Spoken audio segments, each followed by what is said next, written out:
Hello everyone, today I'm doing some upgrades to the Comgrow Z1 laser, and in this video I want to quickly go through adding the Air Assist module to it. Comgrow sells this on their website and through other resellers, and so it's a nice add-on. If you have not used Air Assist, we'll try to briefly show some of the advantages to it at the end of this video.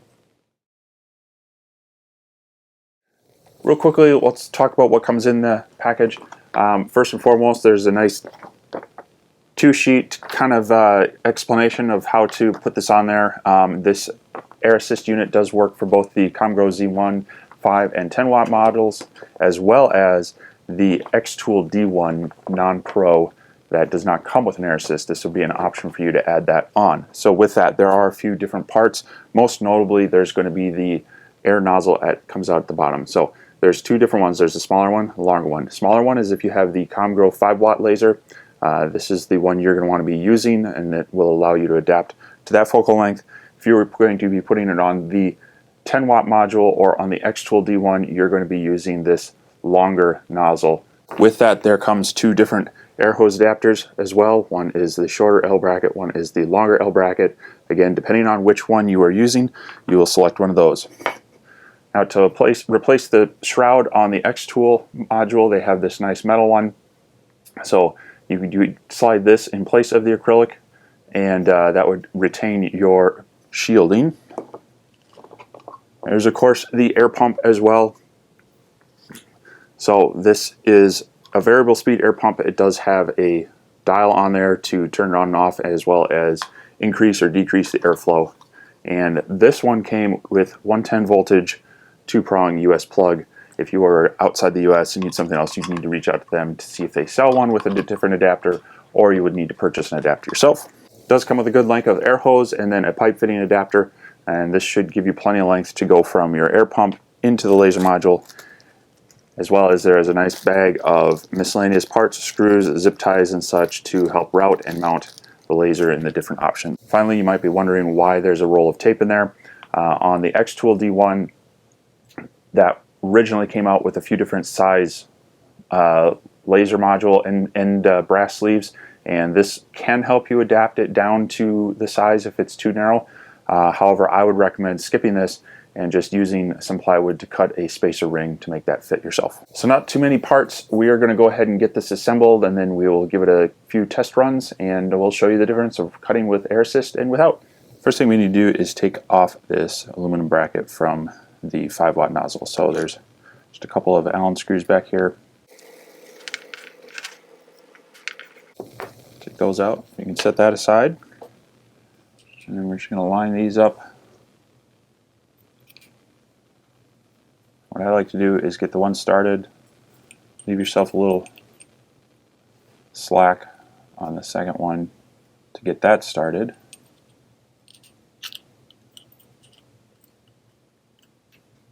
Like so, and then tighten them down. Careful not to over tighten them, but just make sure they're snug. And then I'm going to go ahead and install this air nozzle now, so it'll be easier. Just make sure you get the threads lined up and tighten that in place. Really, you don't need to wrench this down. This will move separately. You just need this nut to be kind of securing that O-ring on the inside of it. So hand tight should be okay. If you want, just take a small pliers, grab it, or a wrench, give it just a little bit of a turn. That way there, it's in place. You can move this around as needed. Alright, now let's get the laser head off the module. Alright, so to remove this shroud, there's 4 metric bolts in there. Go ahead and pull those out.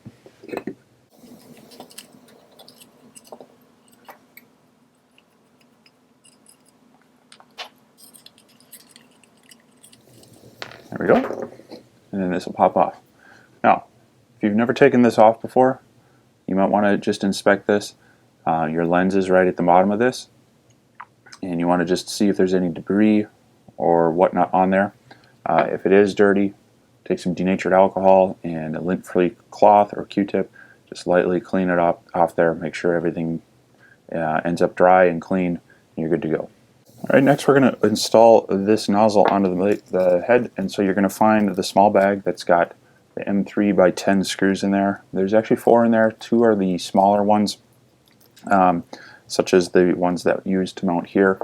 We want to use the bigger ones, so just grab those out of the bag. Set these others aside as well, in case we ever need to swap that back off. And now you want to think about your alignment here. So depending on how you mount this, because this can go crosswise, you can have the air hose off to the side, or you could go off to the back.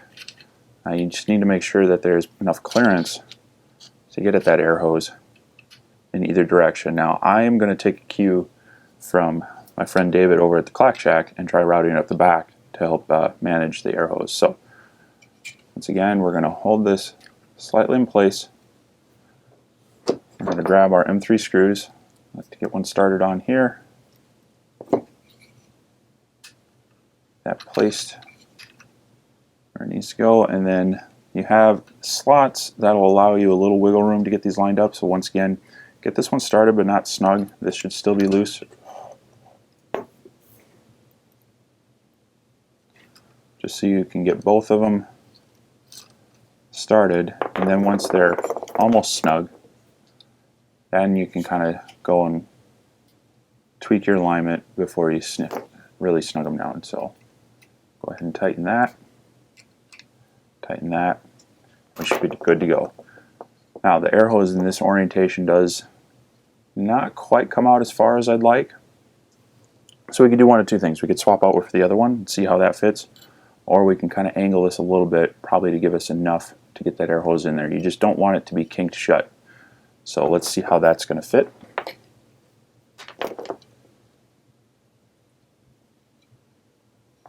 And actually that'll fit just fine. So now if you ever need to remove these actually, as you push in, they've got springs that kind of grab onto it, and if you need to release the springs, you simply pull back on that ring and that will release it. Otherwise you push it in and you can pull all you want and that's not going to come out until you pull back on that and bring it out. So if you ever need to do maintenance, get your air hose out of the way, that's how you do it. So we're going to go ahead and push this in. Like I said, we're going to route it up through this bracket this way. And let's get this mounted back on the laser. Alright, we are going to slide this back in.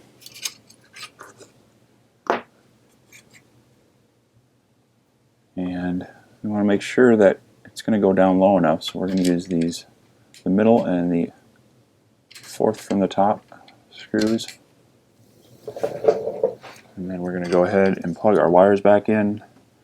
Nicely, they're labeled, so the power, the red and black wire, that goes towards the back. And again, we're just going to push on the plug, not the wires. The PWM, that one goes towards the front. And now it's just a matter of making sure we can route our hose to the air pump and keep these things out of the way. Now one thing you can do is you can strap the air hose to your other wires, just to kind of keep it following with those. So just use some zip ties there. And this will keep this out of the way from the side. So I'm going to get that done and we'll fire this up.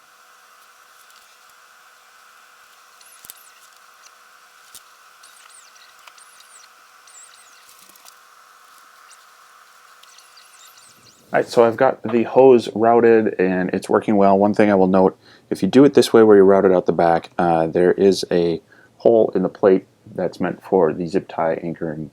And so don't attach them to the wires here, that could cause too much strain on them, but go ahead and add a zip tie through that hole and anchor it down to keep this hose from wrapping around this stepper motor. That could cause problems if you're running the machine and it gets to its extent. It could then cause some resistance and pull on things. So we've got all the hosing routed. It's moving freely with the laser, staying out of the way.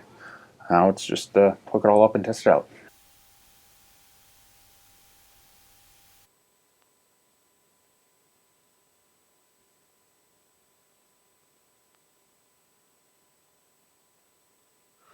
Alright, so we turned air on and off. And even that last one, a little bit of a nib, but as you can see,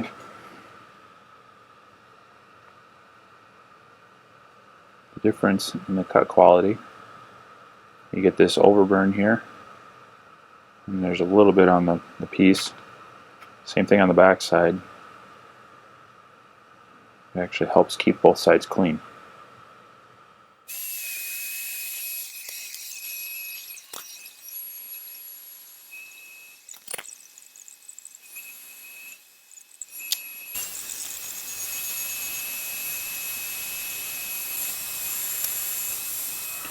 Alright, we ran a material test for my burn.